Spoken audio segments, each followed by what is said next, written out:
Hey guys, welcome to my new blog and hope so आप सब अच्छे होंगे। वैसे तो मुझे 2-3 दिनों से टाइम नहीं मिल रहा था कि मैं वीडियो एडिट कर पाऊँ, क्योंकि मेरे ऑफिस में इतना ही काम था और उसके ख़त्म करने के बाद मैं थक जा रही थी, तो वीडियो एडिट नहीं कर पा रही थी। फाइनली मैंने आज टाइम निकाल के वीडियो एडिटिंग कर ही ली। आज हमारे दिन की शुरुआत होती है कबर्ड की सफाई से। वैसे ये काम पहले से पेंडिंग था जो मैं नहीं कर पा रही थी, क्योंकि टाइम नहीं मिल पा रहा था मुझे। तो फाइनली आज मोर्चा संभालते हुए मैंने कबर्ड के 2 हिस्से कर दिया इसका बँटवारा। ऊपर वाला हिस्सा जो रहेगा वो शोभित का रहेगा, मेरा नीचे रहेगा। और उसके बाद मैं करने लगी पूरे कपड़े अरेंज, और बस एक कबर्ड को अरेंज करने में मुझे ऑलमोस्ट 2 घंटे लग गए सफाई करने में। जब मैंने कपड़े अरेंज करने शुरू नहीं किए थे तो मुझे लगा था ये फटाफट काम हो जाएगा, मगर जब मैंने पूरे कपड़े फैला दिए तो उसके बाद ऐसा लग रहा था ये काम ख़त्म ही क्यों नहीं हो रहा है। तो मुझे तो बहुत ज़्यादा टाइम टेकिंग ये काम लगा। तो आप भी अपने मुझे ज़रूर बताना है कमेंट सेक्शन में कि आपको कितना टाइम लगता है इसे अरेंज करने में। वैसे ये एक कबर्ड था, मेरे पास अभी दूसरा कबर्ड भी अरेंज करना था मुझे, जिसमें कि मुझे अरेंज करना था सारा अपना कॉस्मेटिक और बेडशीट वगैरह, कंफर्टर वगैरह, वो भी अरेंज करना मुझे बाकी ही था। तो उसमें भी बहुत ज़्यादा टाइम लग गया, बट फाइनली मैंने इसे बहुत अच्छे तरीके से अरेंज कर लिया। और जो मुझे ख़रीदना था वो हैंगर वगैरह, वो शाम में जाके हम ख़रीदेंगे। ऑर्गेनाइज़र भी ख़रीदना था, वैसे मैंने इसे ऑर्डर कर रखा था मगर मीशो ने उसे कैंसिल कर दिया। कबर्ड अरेंज करने के बाद अब हम दोनों को लग गई थी बहुत ज़ोरों की भूख, तो मैं यहाँ बनाने लगी बेसन के चीले, जिसमें कि मैंने भर भर के वेजिटेबल्स डाल दिया था, जैसे कि अनियन, कैप्सिकम, टमाटो। और उसके बाद यहाँ मैं उसे मिक्सचर घोल बना के इसे तवे पे बिना तेल के सेक लिया था। वैसे ये नॉन स्टिक का तवा था तो ये ईज़िली निकल जा रहा था, वरना अगर नॉर्मल लोहे का तवा होता तो नहीं निकल पाता, उसके लिए आपको ऑयल लगाना ही पड़ेगा। वैसे ही मैं यहाँ पे अभी तवे पे सेक के इसे अच्छे से मैं निकाल लूँगी। वैसे हम दोनों ने एक दूसरे से प्रॉमिस किया था कि अब हम ब्रेकफास्ट, लंच और डिनर जो है वो हेल्दी करेंगे, बाहर का जंक फूड बहुत मिनिमाइज़ कर देंगे। तो इसलिए फाइनली बना था चीला और रायता। जब तक मैं यहाँ चीला प्रिपेयर कर रही थी तब तक साइड बाय साइड शोभित लग गए सारे बॉक्सेस में जो हम दाल, राजमा, छोले ये सब लेके आए थे, और उसको हम रिफ़िल नहीं कर रहे थे क्योंकि वो ऐसे ही पड़ा हुआ था। तो शोभित ने बोला कि चलो मैं यहाँ रिफ़िल कर देता हूँ, तब तक तुम अपना यहाँ पे चीला और रायता वगैरह ये सब बना लो। तो शोभित साथ में साथ अपना काम करने लगे, मैं यहाँ अपना काम करने लगी, और मैं अभी बनाने लगी यहाँ पे चीला। वैसे मैं यहाँ पे ज़ीरो ऑयल में कुक कर रही थी इसे बिल्कुल, तो दोनों तरफ से अच्छे तरीके से पका ले रही थी, वरना अगर तेल वगैरह लगा के पकाए तो इसे इतनी मेहनत करने की ज़रूरत नहीं पड़ती, वो वैसे ही ऑलरेडी क्रिस्पी क्रिस्पी सा बन जाता है, खाने में भी टेस्टी लगता है। फिर मैं यहाँ प्रिपेयर करने लगी रायता। रायता के लिए मैं यहाँ यूज़ कर रही हूँ कंट्री डिलाइट का दही, जो कि मैं पहली बार ट्राई कर रही थी। घर जैसा दही इसका नाम है, और लिटरली जब मैंने इसकी पैकिंग खोली तो ये बिल्कुल घर जैसा ही दही स्मेल कर रहा था। इसका टेक्सचर और स्मेल बहुत ही अच्छा था। वैसे ये जब मैंने इसका पैकेट खोला था तो ये बिल्कुल बहुत गाढ़ा दही था। तो मैंने रायते बनाने के लिए इसमें थोड़ा सा पानी मिक्स करके इसको बहुत अच्छे तरीके से फेंट लिया। और फिर मैं हमेशा जब रायता बनाती हूँ तो तड़का लगा के ही बनाती हूँ, तो मैं तड़का लगाने के लिए अभी एक फ्राइंग पैन में मैंने यहाँ पे गरम कर लिया घी, उसमें डाल दिया करी पत्ता और राई। जब वो बिल्कुल अच्छे से चटक जाए तो फिर मैं रायते में मिक्स कर दिया, और मसाले में डाला था मैंने काला नमक, थोड़ा सा लाल मिर्च पाउडर और चाट मसाला, बस। और ऊपर से इसमें इसे अच्छे से मिक्स करने के बाद ऊपर से डाल दिया था मैंने इसमें बूंदी। लंच करने के बाद और एक अच्छे से पावर नैप लेने के बाद मैं आ गई यहाँ पार्क में थोड़ी देर बैठने को, क्योंकि वैसे आज बारिश वगैरह नहीं हो रही थी तो बिल्कुल घास वगैरह सूखे थे। तो मैं आके पार्क में 1-2 राउंड लगाने लगी, टहलने लगी। उसके बाद मैं बैठ गई आराम से बेंच पे थोड़ी देर के लिए। फिर तब तक हो चुकी थी शाम, और हमारा प्लान हुआ कि चलो बाहर से होके आते हैं। तो मैंने आज फाइनली इसका उद्घाटन कर दिया, इस नई जूती का जो मैंने उस दिन लिया था बाटा से। वैसे ये पहनने में बहुत कंफर्टेबल था, और आप इसे कुर्ती के नीचे पहन लो, सूट के नीचे पहन लो, जीन्स के नीचे पहन लो, सबके साथ चलता है ये। फिर फाइनली हम पहुंच गए यहाँ पे मॉल में, और जहाँ हमें जाना था आज विशाल मेगा मार्ट। वैसे हमें कुछ ज़्यादा सामान नहीं लेना था, मगर फिर भी चलो कि हाँ विशाल से होके आते हैं, तो हम चल दिए यहाँ पे विशाल में। वैसे यहाँ का विशाल जो है इस मॉल का काफ़ी बड़ा है, बहुत सारे सामान भी हैं। तो हमने ले ली एंट्री, और एंट्री लेते के साथ ही हमें यहाँ दिख गए छोटे छोटे बच्चे के स्वेटर्स। वैसे अभी जिस दुकान में भी जाओ विंटर कलेक्शन ऑलरेडी आ चुका है, तो यहाँ भी आ चुका था। मुझे ये वाइट वाला प्यारा लग रहा था छोटे बच्चे के लिए, और ये शॉपिंग हम कर रहे थे मन्नू के लिए। अब आप पूछोगे मन्नू कौन है, तो आप मेरे रक्षाबंधन वाले वीडियो में जाके देख सकते हो कि मन्नू है कौन। और यहाँ पे बहुत सारे प्यारे प्यारे कलेक्शंस थे for girls boys for everyone. तो यहाँ पे मुझे ये भी पसंद आने लगा था। बहुत मतलब सारे कलेक्शंस ऐसे थे कि आपको सब कुछ पसंद आएगा। कलर बहुत वाइब्रेंट, कपड़े भी बहुत सॉफ्ट और प्राइस भी रिजनेबल एज़ यूजुअल जैसे विशाल का होता है। फिर हम यहाँ देखने लगे शूज़। बहुत सारे शूज़ हमने देखे मगर हमें साइज़ नहीं मिला, तो हमने वहाँ छोड़ दिया और फिर फाइनली मैं आ गई अब अपना ड्रेस देखने के लिए।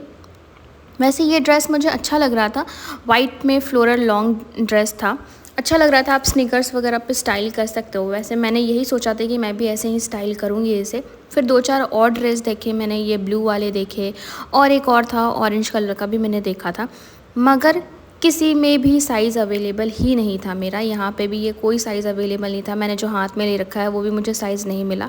फिर वो वापस वहीं छोड़ के हम आ गए अब यहाँ पे होम डेकोर और इसके सेक्शन में। तो जहाँ सबसे पहले मुझे यहाँ दिखा ये बहुत प्यारा और बहुत सॉफ्ट सा मैट। फिर मैं देखने लगी यहाँ बेडशीट, और बेडशीट जैसे मैंने छुआ ये पूरा का पूरा बिल्डिंग नीचे गिर गया। बट फाइनली मैंने उसे फिर से दोबारा अरेंज कर दिया बहुत अच्छे तरीके से। उसके बाद मैं देखने आ गई यहाँ पे ये फ्लावर पॉट। वैसे मैंने इसमें का एक और ले रखा है पहले से, जो मैंने किचन में लगा रखा है, तो ये मुझे पसंद आ रहा था। ये इसमें फूल वगैरह बहुत अच्छे थे, क्वालिटी भी अच्छी थी और बहुत रीज़नेबल प्राइस में था, तो मैंने ये भी ले लिया। उसके बाद कुछ और सामान लिए, घर का ही लिया, किचन का लिया। वैसे विशाल में हम गए थे बस 1 या 2 सामान लेने के लिए और पूरा कार्ट हमारा भर चुका था। फिर मुझे ये दिखा घूमते घूमते, ये अगर आपको याद हो तो कार्निवल की जो शॉपिंग मैंने की थी कार्निवल से, उसमें भी मैंने ये बॉक्स ली थी। यहाँ पे भी सेम बॉक्स अवेलेबल था मगर थोड़ा सा साइज़ छोटा था, मगर प्राइस सही था। फिर 2 घंटे लाइन में लगने के बाद, बिलिंग कराने के बाद फाइनली हम आ गए पार्किंग में, क्योंकि हमें अब सामान अपना रख देना था। वैसे हम एक ही थैला लेके आए थे क्योंकि हमें कम शॉपिंग करनी थी, मगर फिर भी सामान इतना ज़्यादा हो गया कि हमें गाड़ी में उसे रखना पड़ा। और वैसे हमने दिन में एक दूसरे से प्रॉमिस किया था कि हम बाहर का खाना नहीं खाएंगे, जो कि प्रॉमिस हमने तोड़ दी और हम आ गए यहाँ पे बारबेक्यू नेशन। वैसे ये बारबेक्यू नेशन यहाँ का मैं पहली बार ट्राई कर रही थी, तो इसका रिव्यू अच्छा था। वैसे यहाँ पे एंट्री ली तो भैया ने बहुत अच्छे से वेलकम किया, और इनका कुछ साउथ इंडियन फेस्टिवल चल रहा था, तो वो सेलिब्रेट कर रहे थे। उसके बारे में उन्होंने कुछ इन्फॉर्मेशंस वगैरह दी, मेन्यू की इन्फॉर्मेशन, वेज नॉन वेज सब कुछ के बारे में बहुत अच्छे से बताया उन्होंने। और फाइनली उन्होंने हमें एक सीट दे दी। वैसे हर जगह बारबेक्यू का एक ही कॉन्सेप्ट है, इनका एम्बियंस भी ऑलमोस्ट सब जगह का एक सा ही है, यहाँ का भी सेम सा था। फिर हम दोनों बैठ गए और भैया ले आए बारबेक्यू और हम करने लगे इंतज़ार अपने खाने का। साथ में जैसे ही बैठे थे वैसे ही भैया ने हमें दे दिया पानी पूरी। वैसे ये पानी पूरी मुझे अच्छा नहीं लगता, क्योंकि ये चिप्स वाला जो रहता है वो तल के देते हैं, और इसका टेस्ट मुझे कुछ खास पसंद नहीं आता पानी पूरी का। मगर कोई बात नहीं, हमने पे किया है तो मैंने भी टेस्ट किया, शोभित ने भी टेस्ट किया इसे, मगर दोबारा हमने इसे रिपीट नहीं करवाया क्योंकि मुझे ये बिल्कुल अच्छा नहीं लगता है। उसके बाद मेरा और शोभित दोनों का ये फेवरेट कॉर्न, ये भी अच्छा था, टेस्टी था। इसमें मैं 10 आउट ऑफ 10 दूँगी क्योंकि इसका टेस्ट बहुत अच्छा था। और बारबेक्यू में भी जितने थे, जैसे paneer grill, mushroom grill, pineapple grill, जो कि it's my favourite pineapple grill. आज के बारबेक्यू नेशन में सबसे यूनिक और सबसे प्यारा चीज़ अगर कुछ था तो ये लाइव सिंगिंग। और ये भैया की आवाज़ ऐसा लग रहा था ना कि मानो सच में कोई वो रियल सिंगर है वही गा रहा हो, कोई इसे रिपीट नहीं कर रहा हो। इनके पास लिटरली बहुत ही अच्छी थी और मैंने तो बहुत ही इन्जॉय किया। फिर गाना सुनते सुनते हम करने लगे अपना डिनर एन्जॉय बारबेक्यू के साथ।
अब आता है मेरा favourite section, that is dessert section of this barbecue. And ये अंगूरी गुलाब जामुन मेरा फेवरेट है।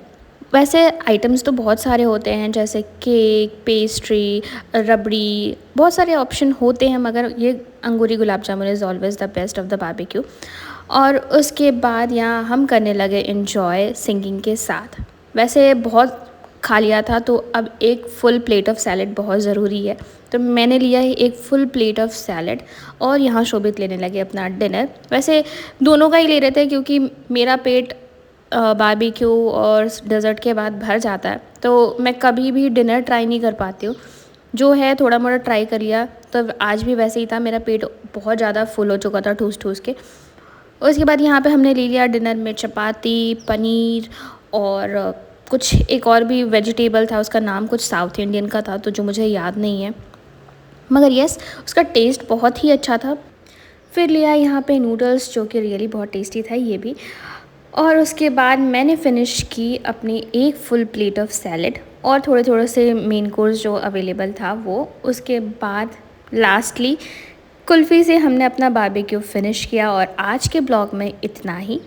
अब मैं मिलती हूँ आपसे अपने नए ब्लॉग में, तब तक आप अपना ख्याल रखें, अपने फैमिली का भी ख्याल रखें। और please do like, watch, share and subscribe our channel प्रीति's Shobhit's nest. And thanks for watching.